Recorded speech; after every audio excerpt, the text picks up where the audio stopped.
Viewer, आज का जो विषय है जैमिनी ज्योतिष सिद्धांत, इस पर विचार विमर्श होगा। तो देखिए, ऐसे तो देखा जाए तो ज्योतिष शास्त्र में दो विधाएं हैं।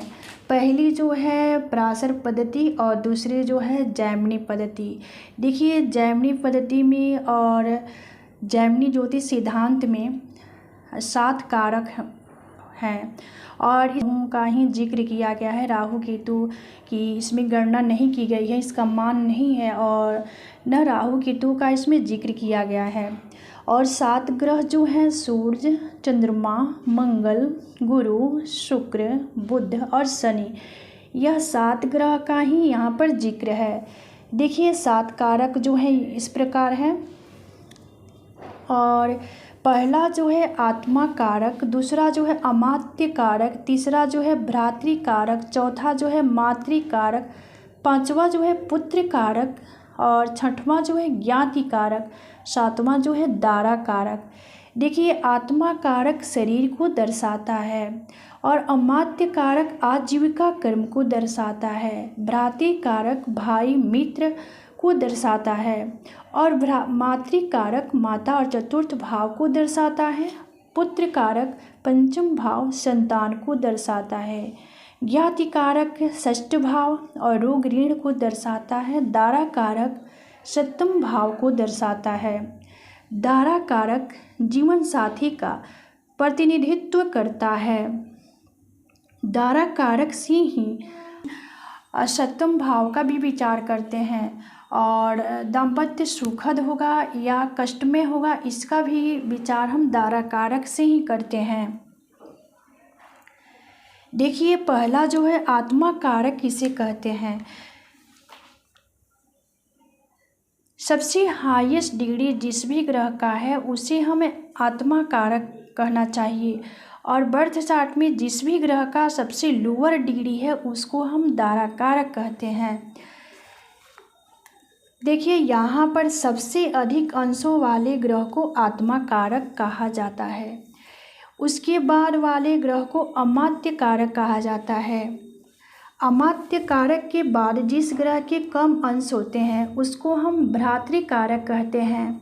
भ्रातृ कारक के बाद जिस ग्रह के कम अंश होते हैं उसे हम मातृ कारक कहते हैं। मातृ कारक के बाद अंश ग्रहों को, कम अंश वालों को हम पुत्र कारक कहते हैं और पुत्र कारक के बाद जिस ग्रह के कम अंश होते हैं वह ज्ञाति कारक उसे हम कहते हैं। सबसे कम अंश वाला ग्रह दारा कारक कहलाता है। देखिए, इसको और स्पष्ट और क्लियर करने के लिए यहाँ पर देखिए एक लग्न कुंडली है जो कि वृषभ लग्न की पत्रिका है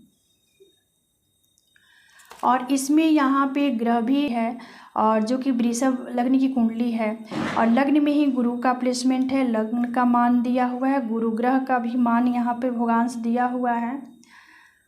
तो इस चीज़ को समझने के लिए सबसे पहले हमें ग्रहों के भोगांश पर फोकस करना होगा, इसके बिना इसका ज्ञान अधूरा रह जाएगा। इसलिए हमें ग्रहों के भोगांश और डिग्री को जानना अति आवश्यक होता है।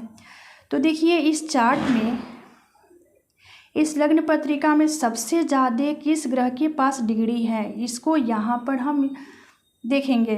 तो देखिए, सबसे ज़्यादा डिग्री, सर्वाधिक डिग्री जो है मंगल देव के पास है। आप सभी देख सकते हैं यहाँ पे 27 डिग्री है मंगल के पास। तो आत्मा कारक यहाँ पर इस पत्रिका के अनुसार मंगल देव होते हैं और इसके बाद वाला जो डिग्री है शनि के पास है 20 डिग्री। तो अमात्य कारक इस पत्रिका में शनिदेव हैं। इसके बाद वाला जो डिग्री है सूर्य देव के पास है, देखिए 9 डिग्री। तो भ्रातृ कारक सूर्य होते हैं यहाँ पर। और इसके बाद वाला जो डिग्री है, देखिए लग्न में गुरु हैं, गुरु का जो मान्य है भोगांश वह 7 डिग्री है। तो मातृ कारक गुरु यहाँ पे होते हैं।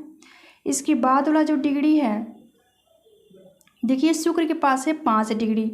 तो पुत्र कारक शुक्र हुए। इसके बाद जो डिग्री है चंद्रमा के पास है, देखिए 4 डिग्री। तो ज्ञाति कारक चंद्रमा होते हैं यहाँ पर। और सबसे कम डिग्री बुध के पास है। देखिए 2 डिग्री है, चतुर्थ भाव में बुध प्लेस है, यहाँ पे इनका डिग्री है 2 डिग्रियाँ हैं। तो 2 डिग्री देखिए दारा कारक हैं। नियमानुसार सबसे हाईएस्ट डिग्री जिस ग्रह का होता है वह आत्मा कारक होता है, सबसे लोअर डिग्री जिसका होता है वह दारा कारक होता है। आशा करती हूँ कि आप सबका कंसेप्ट क्लियर हुआ। फिर मिलेंगे अगले वीडियो में, तब तक के लिए धन्यवाद।